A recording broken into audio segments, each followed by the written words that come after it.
नमस्कार मित्रमैत्रिणींनो. आपली पहिली कथा आहे ही श्री लेखक मारुती चितमपल्ली यांची. मारुती भुजंगराव चितमपल्ली, जन्म 1932, वनसंपदा आणि प्राणीजीवन यांचे संशोधक व अभ्यासक. वन्यजीवांचे विविध अनुभव लालित्यपूर्ण शैलीत मांडणारे संवेदनशील लेखक. भंडारा जिल्ह्यातील नवेगाव राष्ट्रीय उद्यानाचा विकास करण्यात त्यांचा प्रमुख सहभाग होता. डॉक्टर सलीम अली वन्यप्राणी संरक्षण संस्थेचे सचिव. नागझिरा येथील रानकुत्र्यांचा विशेष अभ्यास. वनविकास या त्रैमासिकाचे संपादक. पक्षी जाय दिगंतरा, जंगलाचं देणं, रानबाटा, पक्षीकोश इत्यादी ग्रंथ प्रकाशित. जंगलातील भटकंतीचे वास्तव व जीवनस्पर्शी चित्रण ही त्यांची लेखन वैशिष्ट्ये. 2003 या वर्षीचा महाराष्ट्र फाउंडेशन गौरव पुरस्कार. जानेवारी 2006 मध्ये झालेल्या सोलापूर येथे 79व्या अखिल भारतीय मराठी साहित्य संमेलनाचे ते अध्यक्ष होते. आज आपण जी कथा पाहत आहोत ती त्यांच्या रानवाटा या पुस्तकातील आहे. पालघाटच्या उत्तरेस असलेल्या सह्याद्रीच्या पर्वतावर सागवान वृक्षांची लागवड करताना एक इंग्रज अधिकाऱ्याला करावा लागणारा संघर्ष आणि त्याचे अरणी या तरुणीशी निर्माण झालेले भावबंधाचे हृदयस्पर्शी चित्रण या लेखात आलेले आहे. वृक्ष लागवडीचे महत्त्व आणि वृक्षप्रेमाचा प्रत्ययही या पाठातून येतो. चला तर मग सुरू करूया.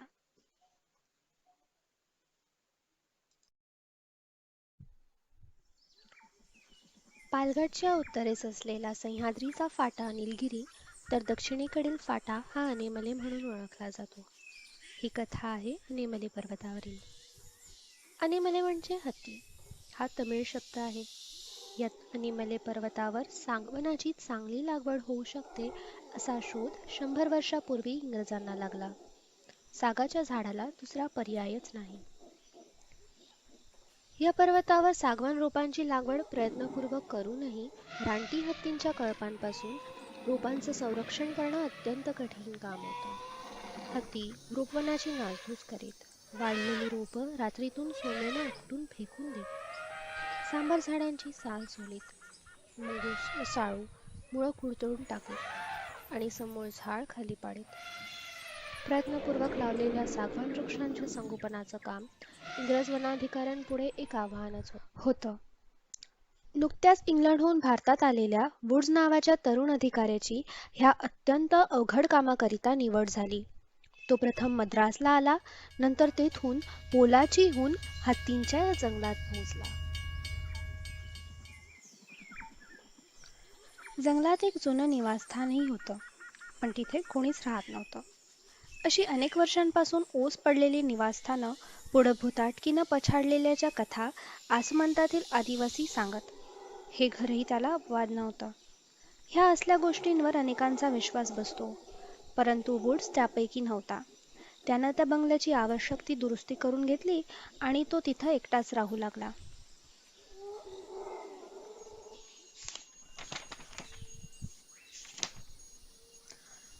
वुड्सनं बंगल्याच्या सभोवतीचं झुडपी जंगल साफ करून घेतलं आणि तिथंच रोपवाटिकाही केली. जवळच एक डोह होता. डोहातलं स्फटिकासारखं स्वच्छ पाणी खडकातून वाहत वाहत खालच्या खोऱ्यात जाई.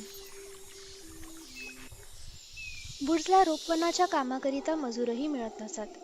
मोठ्या मिन्नतवारीनं एखाद दुसराच कामावर येई. जंगलात आदिवासींच्या लहान लहान वस्त्या होत्या. ते जंगलात स्वच्छंदपणे शिकार करीत व कंदमुळं शोधून खात. अशा स्वच्छंदी जीवन जगणाऱ्या आदिवासींना कामाला लावणंही मोठं कठीण काम होतं. पैशाची तर त्यांना मुळीच गरज नव्हती. त्यांना गरज होती ती सहानुभूतीची आणि सेवेची.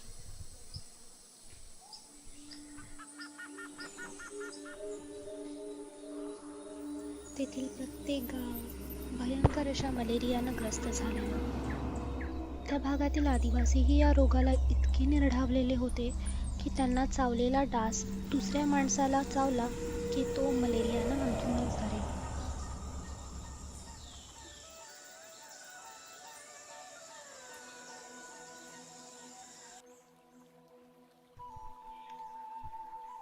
वुड्स आपले अधिकारपद विसरला. तो आदिवासींच्या गावात जाऊ लागला. त्यांची विचारपूस करून त्यांना औषधं देऊ लागला. त्यांच्या सुखदुःखात तो सहभागी होऊ लागला. सेवाभाव हा अलौकिक भाव आहे. लोक सेवा करणाऱ्यांचे ऋणी होतात. ऋण कसं फेडायचं याची संधी शोधतात. वुड्सच्या सेवाभावानं आदिवासींना त्याच्याविषयी प्रेम वाटू लागलं. ते त्याच्या सहाय्याला धावून जाऊ लागले. वुड्स त्याच्या अंतःकरणापर्यंत पोहोचला. जो माणसांच्या अंतःकरणाला हात घालतो ना, त्याला जीवनात कधीच अपयश येत नाही. पुढील 100 वर्षाची योजना करायला वुड्सला पहिल्यांदा झाडं नव्हे, माणसं वाढवावी लागली. एका वर्षातच तिथली परिस्थिती बदलली. आजूबाजूच्या गावातून बायका, माणसं जंगलाच्या कामाला येऊ लागली. वुड्सनं त्यांच्या सहाय्यानं 100-150 एकरातील झाडं तोडून काढली.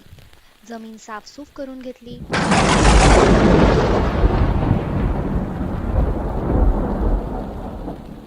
एप्रिल-मे महिन्यात भारताच्या दक्षिण भागात पावसाचे मोसमी वारे वाहू लागतात. पावसाला सुरुवात होते. हे लक्षात घेऊन वुड्सनं लागवडीची पूर्वतयारी करून ठेवलीच होती. पहिल्या पावसाला सुरुवात झाली तशी त्यानं सागवानाच्या लागवडीला सुरुवात केली. अशा कुवार रानवट जागेत माणूस पेरलं असतं तरी ते उगवलंच असतं. सागाच्या जडींना जमिनीतून धुमारे फुटू लागले.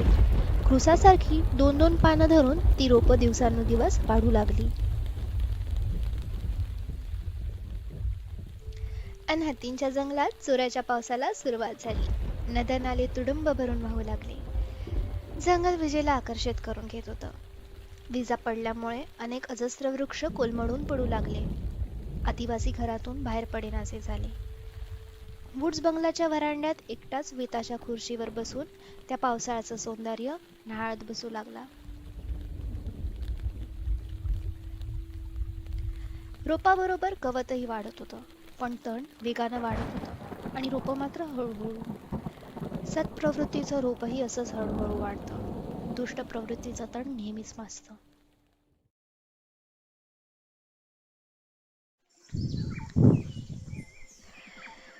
पावसाळा थांबला होता.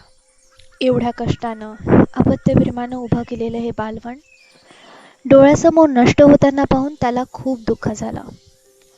रोपांना जगवावं कसं एवढ्याच एका विचारानं त्याला झपाटलं. त्याला वाटे माणसाचं आयुष्य तर थोडंच आहे, पण ज्याच्याकरिता त्याला जगावंसं वाटतं अशा झाडांना त्याहूनही कमी आयुष्य आहे, असं कित्येकदा आढळून येतं. आणि मग त्या अल्पायुष्याची गोडी कमी होते.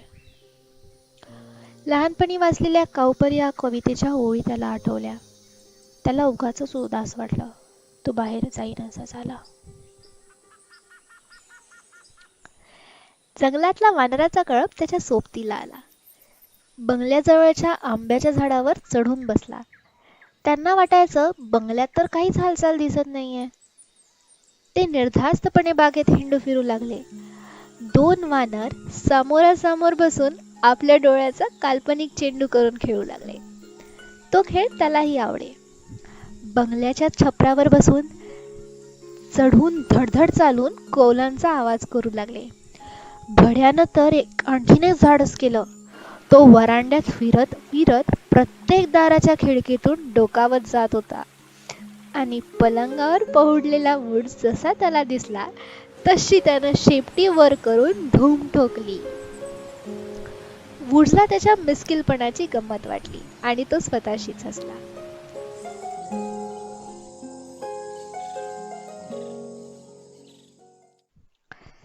नेहमीप्रमाणे तो सकाळी उठून वरांड्यात आला. तोच त्याला समोर वाघीण आपल्या 3 पिलांबरोबर खेळताना दिसली. त्याला पाहताच ती जागेवरून उठली आणि जंगलाकडं तोंड करून मुकाट्यानं चालू लागली. कावरी बावरी झालेली तिची पिलं वुड्सकडं कुतूहलानं पाहू लागली. तशी ती वाघीण मागं वळून त्यांच्यावर गुरकावली. वाघीण गुरकावल्याबरोबरच पिलं निमूटपणे तिच्या मागोमाग गेली. मिस्किल अस्वलापासून मात्र त्याला नेहमी सावध राहावे लागे. दुपारी तो वाचत असला की अस्वलाची एक जोडी त्याच्या बंगल्याभोवती फिरायची. एकदा त्याचा वाचता वाचता डोळा लागला.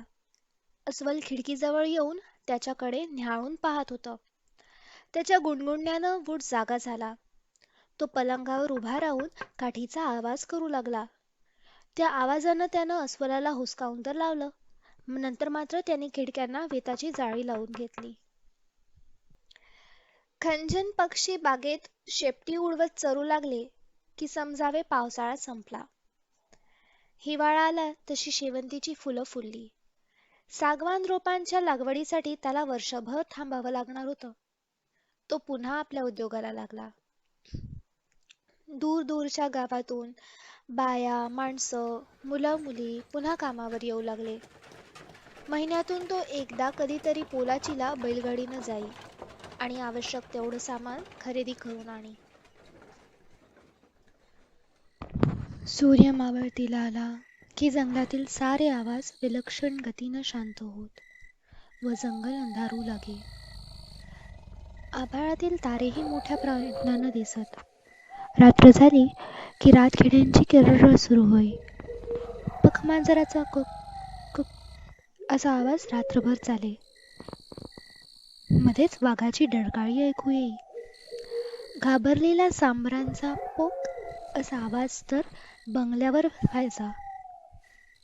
हे आवाज नसते तर रात्र किती भयानक वाटली असती, नाही? शेवंतीची फुलं फुललेली पाहून त्याला आभाळातील तारे बागेतल्या शेवंतीवर उतरून आल्याचा भास होई.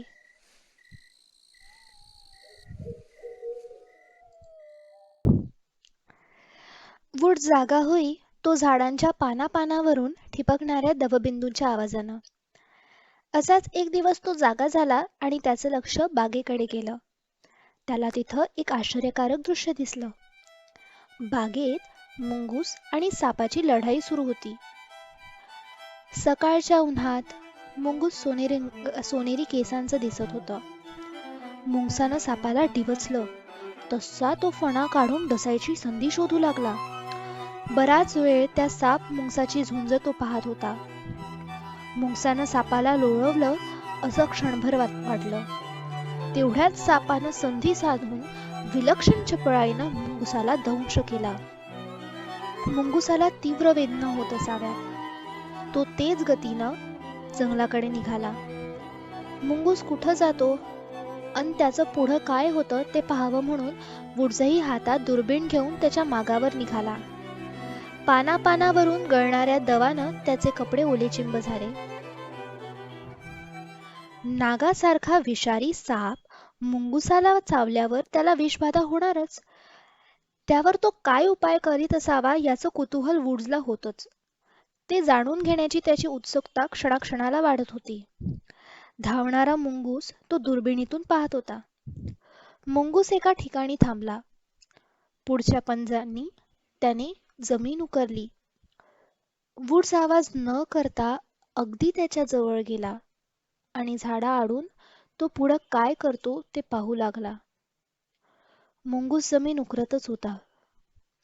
जमीन उकरून त्यानं एक वीतभर कंद तोंडानं बाहेर काढलं आणि दातांनी कुरतडून तो कंद त्यानं पूर्ण खाऊन टाकला.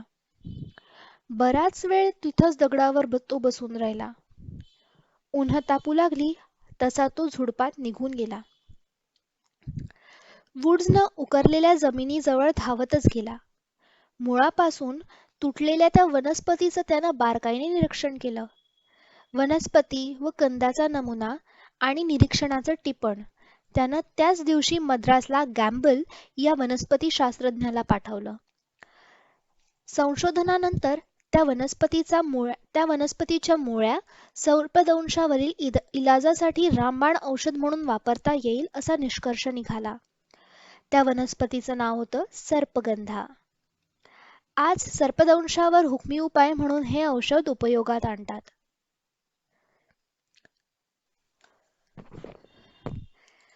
वूड्सला जंगलात राहायला आल्याला 1 वर्ष झालं होतं.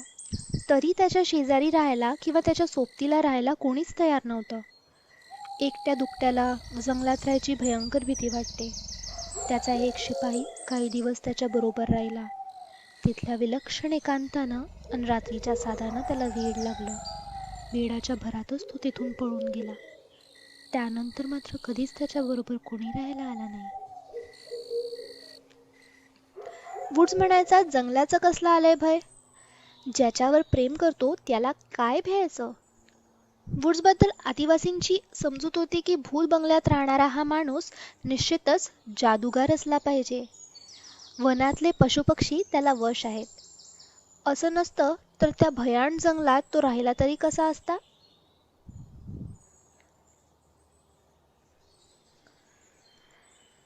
एक दिवस एक 15-16 वर्षांची आदिवासी मुलगी छातीशी एक हरणाचं पाडस घेऊन हळूहळू बंगल्यापाशी आली. ती त्याच्याकडे संकोचानं पाहत होती. अतिसंकोचामुळं तिला त्याच्यापुढं नीट उभंही राहता येत नव्हतं. वुड्सनं तिला विचारलं, कुणाचं आहे हे पाडस?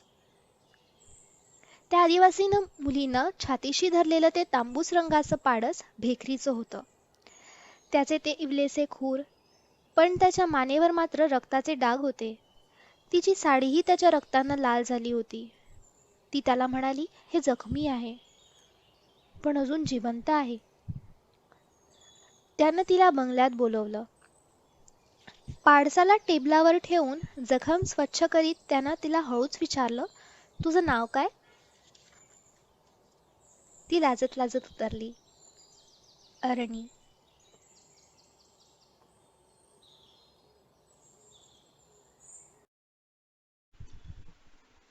कुठं सापडलं ग हे पाडस? लागवडीच्या गवतात. त्यानं त्या पाडसाला औषध लावलं. तिनं पुन्हा हळूच विचारलं, वाचल ना हे? हो, अवश्य वाचेल. असू दे माझ्याजवळ. बरं झाल्यावर घेऊन जा. पुढं ती रोज पाडसाला पाहायला बंगल्यावर येऊ लागली. वुड्स अतिशय सुंदर रेखाटनं काढी. त्यानं तिचं एक सुंदर रेखाटन काढलं. हरणाचं पाडस छातीशी धरून ती उभी होती.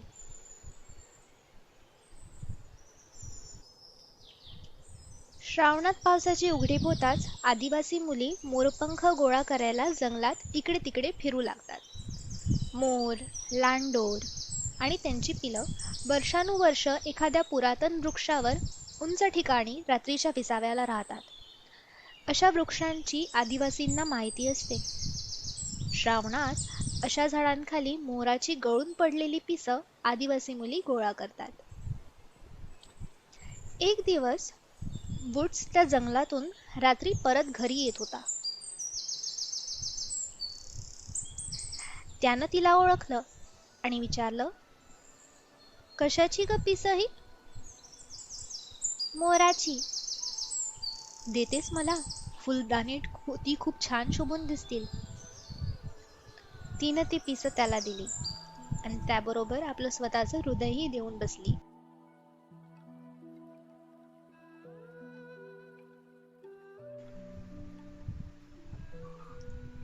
अरणी एक असामान्य मुलगी होती.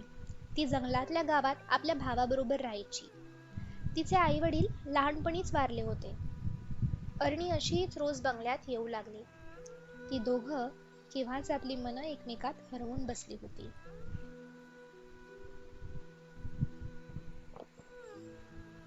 आता ते दोघं त्या बंगल्यात राहू लागले. तो तिच्याकडून बोलीभाषा शिकला. तिला इंग्रजी भाषा शिकवणं शक्यच नव्हतं. त्यानं तिच्या भाषेचा अभ्यास करून ती शास्त्रशुद्ध लिपीत लिहून काढली. तिला वन्य पशु पक्ष्यांविषयी उपजतच ज्ञान होतं. त्यांच्या जीवनातील शास्त्रज्ञांना अज्ञात असलेली अनेक रहस्य ती त्याला सहज सांगे. अनेकदा प्रत्यक्ष दाखवूनही देई.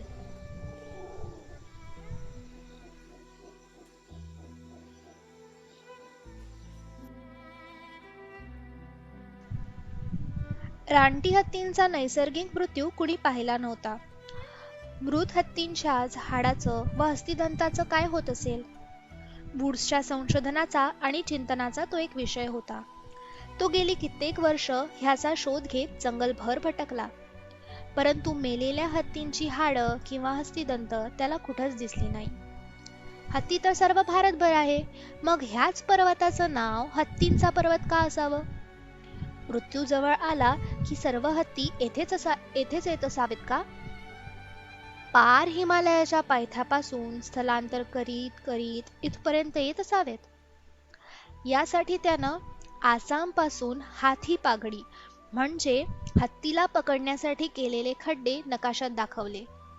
हाथी पागडीच्या साऱ्या वाटा हत्तींच्या पर्वताला येऊन मिळत होत्या. एकदा त्याने अरणीला विचारलं, हत्ती कुठं मरतात ग? ती क्षणभर गप्प राहिली. तिला आठवलं, तिच्या बानं तिला एकदा दोनदा ते ठिकाण दाखवलं होतं. ती व तिचा म्हातारा बाप बांबूच्या बेटाआड लपून बसले होते. त्या हाथी डोहात एक म्हातारा एकांड्या हत्ती उतरला अन पोहत पोहत मध्यावर आला. सोंड उंच करून त्यानं बुडी घेतली. तो पुन्हा वर आलाच नाही. तिच्या बानं तिला त्या हत्तीनं जलसमाधी घेतल्याचं सांगितलं होतं. हाती डोहाचं रहस्य तिच्या आजोबानं तिच्या बापाला सांगितलं होतं आणि हा वारसा परंपरेनं तिच्याकडे आला होता. हस्तिदंताला सोन्याचं मोल असतं. एखाद्या कोंबडीनं सोन्याचं अंड द्यावं तसं त्या डोहातून त्याला हस्तिदंत मिळे. पोलाचीच्या बाजारात तो हरखू शेठ नावाच्या एका व्यापाऱ्याला हस्तिदंत देऊन त्याच्या मोबदल्यात धान्य, तेल, मीठ, मिरची, कपडे घेऊन ये. हरखू शेठ त्याला नेहमी म्हणत असे, कुणालाही न मिळणारा हस्तिदंत तुलाच कसा रे मिळतो? खरोखर तू खूप भाग्यवान आहे. तिचा बा त्याचं बोलणं हसण्यावरी नेई आणि चूप बसे. हरखू शेठनं त्याला अनेक प्रलोभनं दाखवली, परंतु सोन्याच्या अंड्याच्या लोभानं त्यानं कोंबडी मारण्याचा मूर्खपणा कधीच केला नाही. अरणीनं हाती पागडीचं सारं रहस्य वुड्सला सांगितलं. त्याला तर गोष्ट सिंदबादच्या सफरीतल्या कहाणीसारखीच चमत्कारिक वाटली, पण त्याचा विश्वास होता अरणी कधी खोटं बोलणार नाही. एकदा ती दोघं हाती डोहावर गेले. जमिनीवरून एखादी सुसर पाण्यात जावी तशी ती अलगद डोहातल्या पाण्यात उतरली. बानं सांगितलं होतं की डोहात कधी उडी मारू नको. गजराजाच्या आत्म्याला त्यामुळं क्लेश होतात. थोड्या वेळानं एखादं शुभ्र कमळ उगवावं तसं हस्तिदंत वर आलं. तिनं ते एका हातानं छातीशी धरलं होतं. वुड्स हे सारं आश्चर्यचकित होऊन पाहत होता, पण त्यानं ते सारं माहीत होऊनही पुढं कधीही त्या डोहातल्या हस्तिदंताचा मोह धरला नाही. त्यानं अरणीला याबाबतीत दिलेलं वचन पूर्ण आयुष्यभर पाळलं.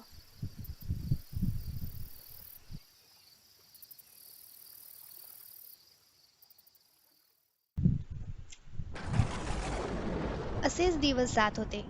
पुन्हा सागवानाच्या लागवडीचे दिवस आले. पहिला पाऊस पडला आणि मातीचा गंध सर्वत्र दरवळला. सर्वजण लागवडीच्या कामाला लागले. सागवानाच्या जड्या हारीनं लावण्यात आल्या. या वर्षाची पहिली जडी अरणीनं लावली. रोपं वाढू लागली. पावसाला नियमित सुरुवात झाली. गवत दिवसानुदिवस वाढू लागलं.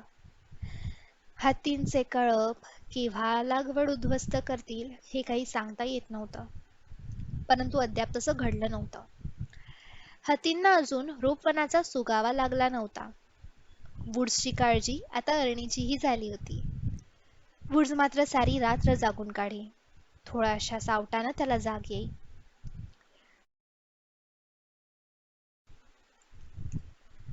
अरणीला तिच्या बानं सांगितलं होतं, हत्ती उंटाला भितात. वुड्सनं 2 उंट आंध्र प्रदेशातून आणविले.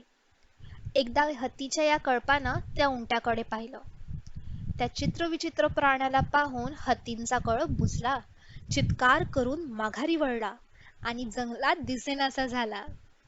ते दोघं उंटावर बसून रात्रभर लागवडीची राखण करीत. अरणीच्या या युक्तीमुळं हत्ती लागवडीत येईनासे झाले. लागवडीला यश आलं. दिवसानुदिवस झाडं वाढत होती. सावलीचं जंगल जाऊन तिथं प्रकाशाचं जंगल वाढत होतं. एका नवीन पर्वाला सुरुवात झाली. वुड स्वतःचं वय लागवडीच्या वर्षावरून सांगत असे.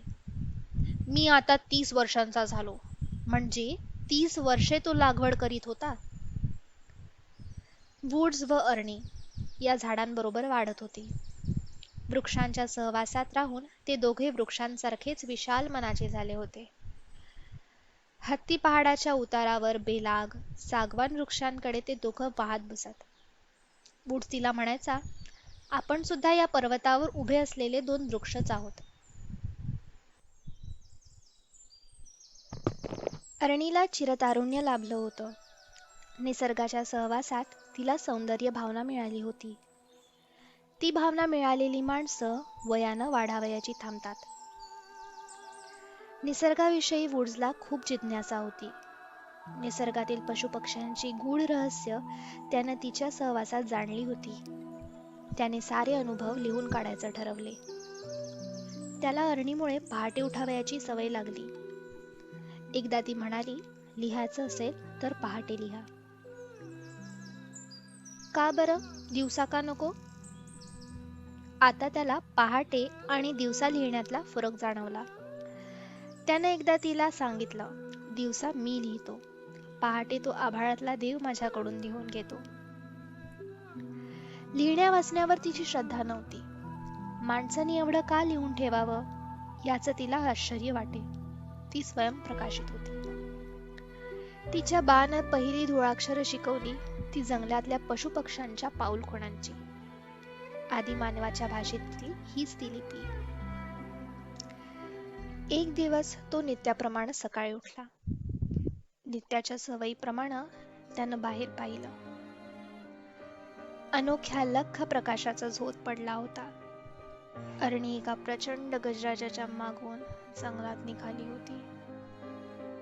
अरणी, अरणी, त्यानं हाक मारली. जशी ती जीवनात अचानक आली तशीच ती एक दिवस त्याला एकाकी ठेवून निघून गेली.